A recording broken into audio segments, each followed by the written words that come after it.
പ്രിയപ്പെട്ട വിദ്യാർത്ഥികളെ, കഴിഞ്ഞ കുറച്ച് ദിവസങ്ങളായി 10ാം ക്ലാസ്സിലെ സാമൂഹ്യശാസ്ത്രത്തിന്റെ ലോകത്തെ സ്വാധീനിച്ച വിപ്ലവങ്ങൾ, the revolution that influenced the world എന്നുള്ള പാഠഭാഗമാണ് നാം പഠിച്ചുകൊണ്ടിരുന്നത്. അതിലെ ചൈനീസ് വിപ്ലവം എന്നുള്ള ഭാഗമാണ് നാം ഇപ്പോൾ പഠിക്കാൻ. 20ാം നൂറ്റാണ്ടിന്റെ തുടക്കത്തിൽ ചൈന അതിശക്തമായ വിപ്ലവങ്ങൾക്ക് സാക്ഷ്യം വഹിച്ചു.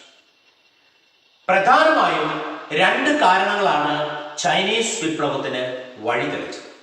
അവ വിദേശാധിപത്യവും രാജവാഴ്ചയുമായിരുന്നു. In the 20th century, China witnessed revolutions against the foreign rule and the monarchy.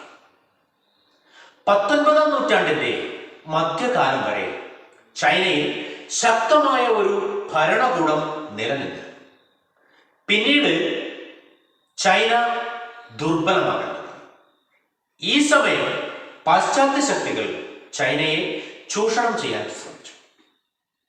ചൈനയിൽ വിദേശാധിപത്യത്തിനും രാജവാഴ്ചയ്ക്കുമെതിരെ വിപ്ലവങ്ങൾ അരങ്ങേറി. യൂറോപ്യൻ രാജ്യങ്ങളും അമേരിക്കയും ചൈനയിൽ 2 നയങ്ങൾ നടപ്പാക്കി. അവയായിരുന്നു കറുപ്പ് വ്യാപാരം അഥവാ ഓപ്പിയം ട്രേഡ്, തുറന്ന വാതിൽ നയം അഥവാ open door policy. The colonial power of Europe and America adopted 2 policies in China. They were opium trade and open door policy. എന്താണ് കറുപ്പ് വ്യാപാരം? ചൈനീസ് ഉൽപ്പന്നങ്ങളായ പട്ട്, തേയില, മൺപാത്രങ്ങൾ എന്നിവയ്ക്ക് യൂറോപ്പിൽ വളരെ അധികം ജനപ്രീതി ഉണ്ടായിരുന്നു. ഇവയുടെ കയറ്റുമതിയിലൂടെയാണ് ചൈന വൻ ലാഭം നേടിയത്. എന്നാൽ ചൈനയിലേക്ക് ഇറക്കുമതി ഉണ്ടായിരുന്നില്ല. ഇറക്കുമതി ഇല്ലാതിരുന്നതിനാൽ യൂറോപ്യൻ വ്യാപാരികൾക്ക് ചൈനയിൽ കാര്യമായ വ്യാപാരം നടത്താൻ സാധിച്ചിരുന്നില്ല. ചൈനയിൽ നിലനിന്നിരുന്ന ശക്തമായ ഭരണകൂടം യൂറോപ്യൻ വ്യാപാരികൾക്ക് കാന്റൺ എന്ന ഒരു തുറമുഖം മാത്രമാണ് വ്യാപാരത്തിനായി തുറന്നുകൊടുത്തത്. ഇത് പരിഹരിക്കുന്നതിനായി ഇംഗ്ലീഷ് വ്യാപാരികൾ ചൈനയിലേക്ക് ലഹരി പദാർത്ഥമായ കറുപ്പ് ഇറക്കുമതി ചെയ്തു. Opium trade. Chinese silks, tea and earthenware were in great demand all over Europe. China gained huge profit through the export of these items. There was nothing to import to China from Europe. As a result, the European traders suffered a great loss. As a remedy of this loss, the British traders imported opium, an intoxicant to China. This affected the Chinese trade and its consumption made the Chinese people mentally imbalanced. It resulted in economic and mental subjugation of the Chinese. കറുപ്പ് വ്യാപാരത്തിന്റെ ഫലമായി ചൈനയിൽ എന്താണ് സംഭവിച്ചത്? കറുപ്പ് ഉപയോഗം ചൈനയുടെ വ്യാപാരത്തെയും Chinese ജനതയുടെ മാനസിക നിലയെയും പ്രതികൂലമായി ബാധിച്ചു. സാമ്പത്തികമായും മാനസികമായും ചൈനക്കാർ അടിമത്വത്തിലായി. The consumption of opium affected the Chinese trade and it made the Chinese people mentally imbalanced. It resulted in economic and mental subjugation of the Chinese. കറുപ്പ് കച്ചവടം ചൈനീസ് സർക്കാർ എതിർത്തു. കറുപ്പുമായി വന്ന കപ്പൽ ലാങ്കിങ് തുറമുഖത്ത് വെച്ച് ചൈന പിടിച്ചെടുത്തു. കപ്പൽ വിട്ടുകിട്ടുവാനും കറുപ്പ് വ്യാപാരം നിർബാധം തുടരുവാനുമായി ഇംഗ്ലണ്ട് ചൈനയോട് യുദ്ധം ചെയ്തു. ഈ യുദ്ധത്തിൽ ചൈന പരാജയപ്പെട്ടു. ഈ യുദ്ധത്തിന്റെ പേരാണ് കറുപ്പ് യുദ്ധം അഥവാ opium war.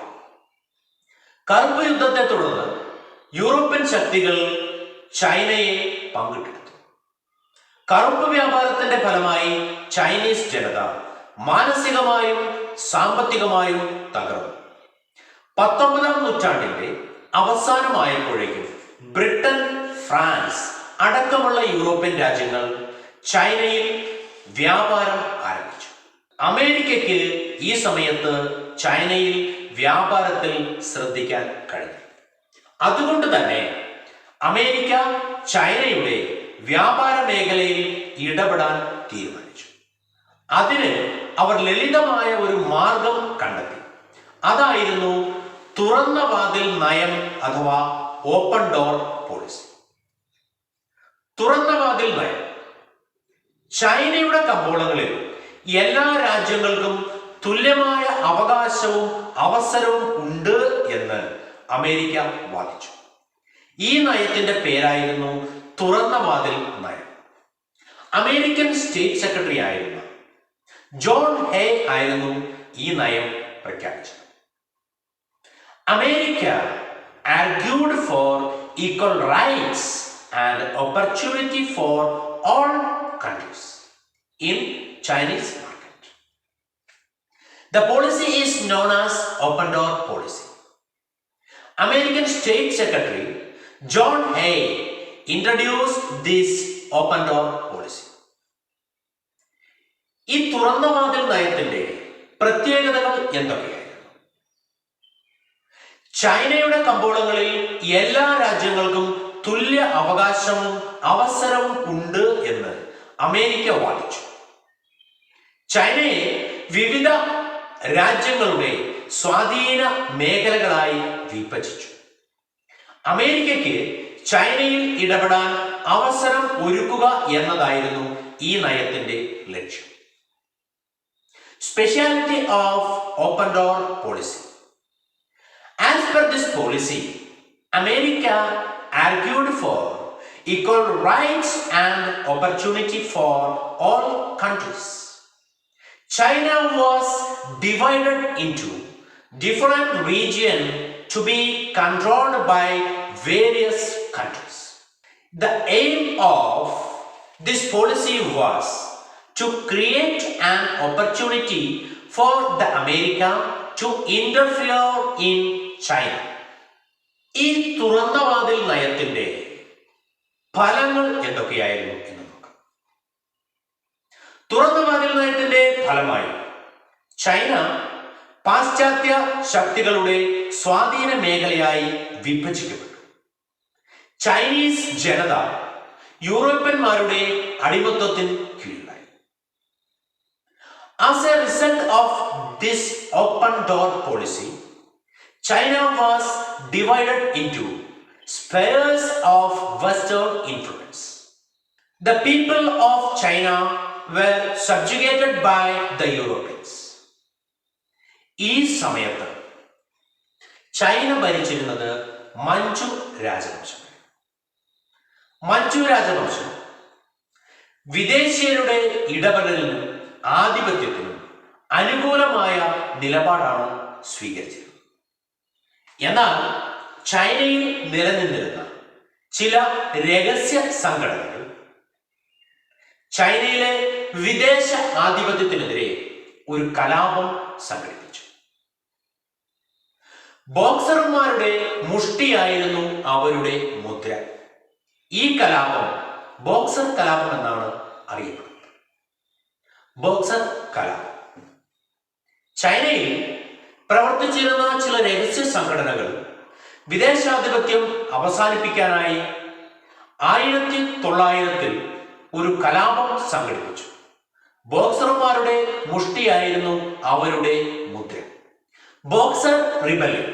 Some secret organization in China revolted against foreign interference and domination in 1900. The emblem of this organization was the boxer's fist. Boxer കലാപം പരാജയപ്പെട്ടു. ബോക്സർ കലാപം ഒരു പരാജയമായിരുന്നു എങ്കിലും പിൽക്കാല വിപ്ലവങ്ങൾക്ക് ഇത് വലിയ പ്രചോദനമേകി. ചൈനയിലെ ജനങ്ങൾ ഈ വലിയ പ്രതിസന്ധിയിൽ നിന്ന് രക്ഷപ്പെടണം എങ്കിൽ മഞ്ചു രാജവംശത്തിന്റെ ഭരണം അവസാനിക്കണം എന്ന് ആഗ്രഹിച്ച ഒരു വ്യക്തി ഉണ്ടായിരുന്നു ചൈനയിൽ. അദ്ദേഹത്തിന്റെ പേര് നിങ്ങൾക്കറിയാമോ? അദ്ദേഹത്തിന്റെ പേരായിരുന്നു ഡോക്ടർ സന്യാറ്റ്സൻ. ഡോക്ടർ സന്യാറ്റ്സന്റെ നേതൃത്വത്തിൽ 1911 മഞ്ചു രാജവംശത്തിനെതിരെ ചൈനയിൽ വിപ്ലവം നടന്നു. ചൈനയിൽ രാജവാഴ്ചയ്ക്ക് അത് അന്ത്യം കുറിച്ചു. A revolution took place under the leadership of Dr. Sun Yat-sen against the Manchu dynasty and ended the monarchy in China. തുടർന്ന് ദക്ഷിണ ചൈനയിൽ സന്യാസന്റെ നേതൃത്വത്തിൽ ഒരു പാർട്ടി രൂപപ്പെട്ടു. എന്തായിരുന്നു ആ പാർട്ടിയുടെ പേര്? കുമിങ്ഡാം പാർട്ടി. കുമിങ്ഡാം പാർട്ടിയുടെ നേതൃത്വത്തിൽ ചൈനയിൽ റിപ്പബ്ലിക്കൻ ഭരണം ആരംഭിച്ചു. Kuomintang party founded under the leadership of Sun Yat-sen and established a republican government in southern China. 3 ആശയങ്ങൾക്കായിരുന്നു സൻ യാറ്റ്-സെൻ പ്രാധാന്യം കൊടുത്തത്. ഒന്ന്, ദേശീയത.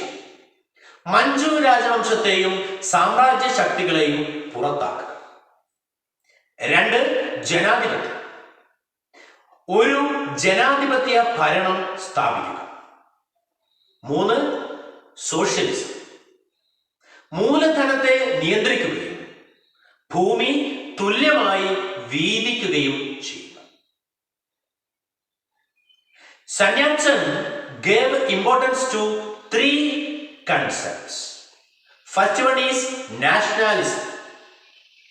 To expel the Manchu dynasty and the imperial power. Second one is democracy. To establish a democratic rule. Third one is socialism. To control capital and distribute land equally. പടിഞ്ഞാറൻ രാജ്യങ്ങളുമായി സമത്വം വേണമെന്ന് സൻ യാറ്റ്-സെൻ ആവശ്യപ്പെട്ടു. ചൈനയുമായി വിദേശികൾ ഒപ്പിട്ടിരുന്ന അന്യായ ഉടമ്പടികൾ റദ്ദു ചെയ്യാൻ തീരുമാനിച്ചു. കൃഷിയുടെയും വ്യവസായത്തിന്റെയും പുരോഗതിക്ക് ആവശ്യമായ നടപടികൾ സ്വീകരിച്ചു.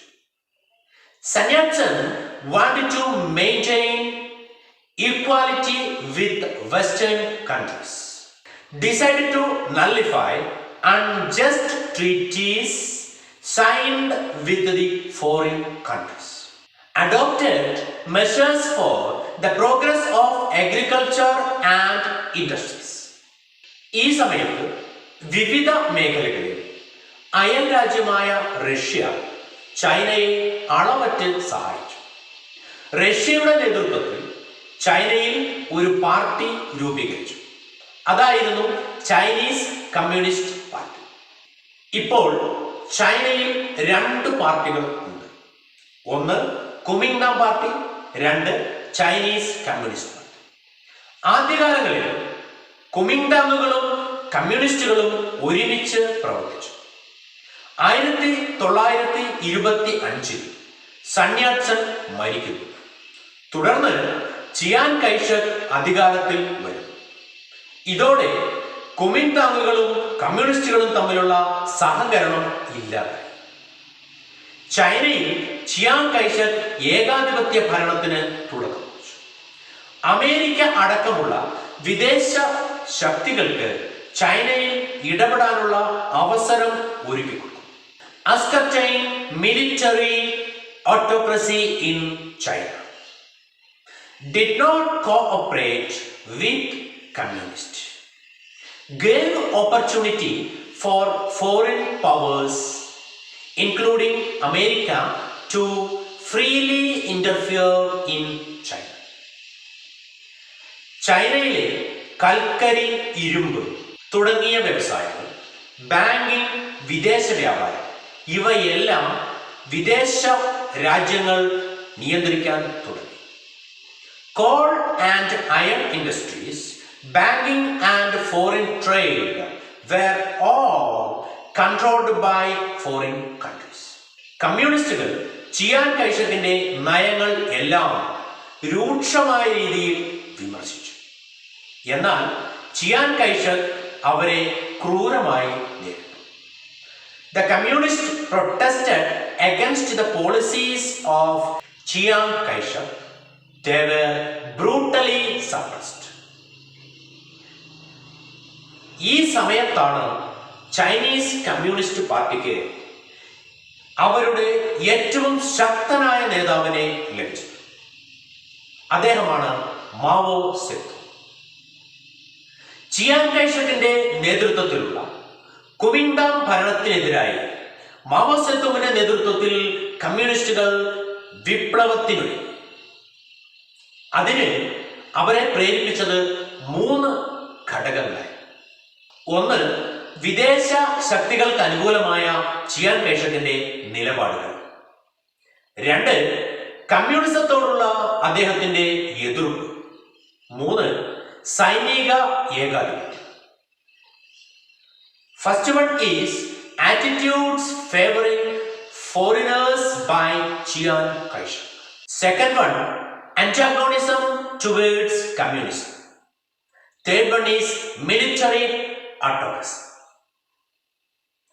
1934 കമ്മ്യൂണിസ്റ്റുകൾ മാവോ സേതുവിന്റെ നേതൃത്വത്തിൽ തെക്കൻ ചൈനയിലെ തിയാങ്സിൽ നിന്ന് ഒരു യാത്ര ആരംഭിച്ചു. 12,000 കിലോമീറ്റർ അകലെയുള്ള പടിഞ്ഞാറ് യനാനിലായിരുന്നു ആ യാത്ര അവസാനിച്ചത്. 100,000-ഓളം കമ്മ്യൂണിസ്റ്റുകൾ പങ്കെടുത്ത ആ യാത്ര ചൈനയുടെ ചരിത്രം മാറ്റി. ഈ യാത്ര ലോങ് മാർച്ച് എന്ന പേരിലാണ് ചരിത്രത്തിൽ അറിയപ്പെടുന്നത്. ലോങ് മാർച്ച് 1934 ഒക്ടോബറിൽ കമ്മ്യൂണിസ്റ്റുകൾ മാവോയുടെ നേതൃത്വത്തിൽ തെക്കൻ ചൈനയിലെ കയാങ്സിൽ നിന്നും ഒരു യാത്ര ആരംഭിച്ചു. യാത്രയിലുടനീളം അനേകം കൃഷിസ്ഥലങ്ങളും ഗ്രാമങ്ങളും പ്രഭുക്കന്മാരിൽ നിന്ന് പിടിച്ചെടുത്ത് കർഷകർക്ക് വിതരണം ചെയ്തു. വടക്കു പടിഞ്ഞാറ് യനാനിൽ യാത്ര അവസാനിച്ചു. The long march started from Kiangsi in South China in 1934 under the leadership of Mao Zedong.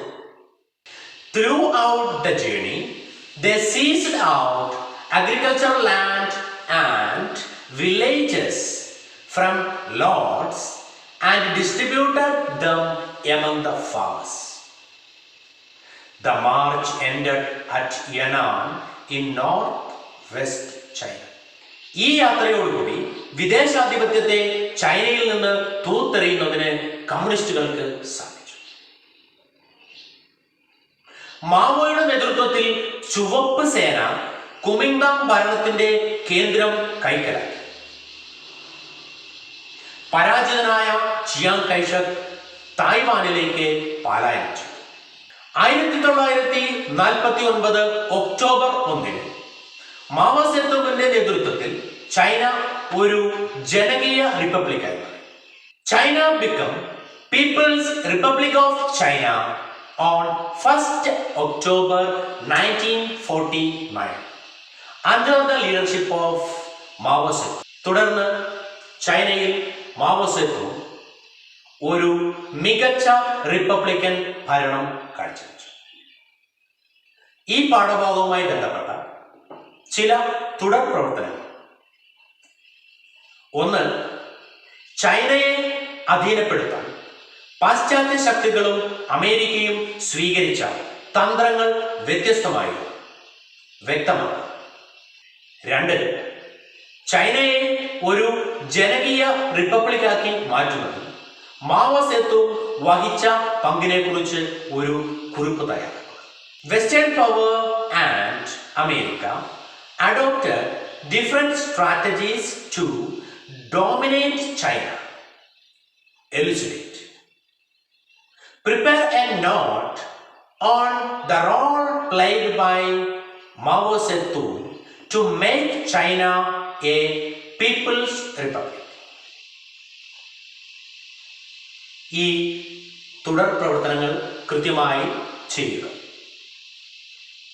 പ്രിയ വിദ്യാർത്ഥികളെ, സ്വാതന്ത്ര്യം നിഷേധിക്കപ്പെട്ട ജനതകൾ ലോകത്തിന്റെ വിവിധ ഭാഗങ്ങളിൽ നടത്തിയ വിപ്ലവങ്ങളെ കുറിച്ചാണ് നമ്മൾ ഈ പാഠഭാഗത്ത് ചർച്ച ചെയ്തത്.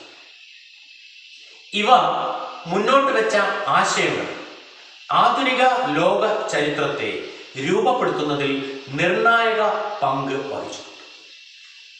We discussed the revolution carried out by the people in different parts of the world who were deprived freedom. The ideology put forward by the revolutions were significant in molding the modern world.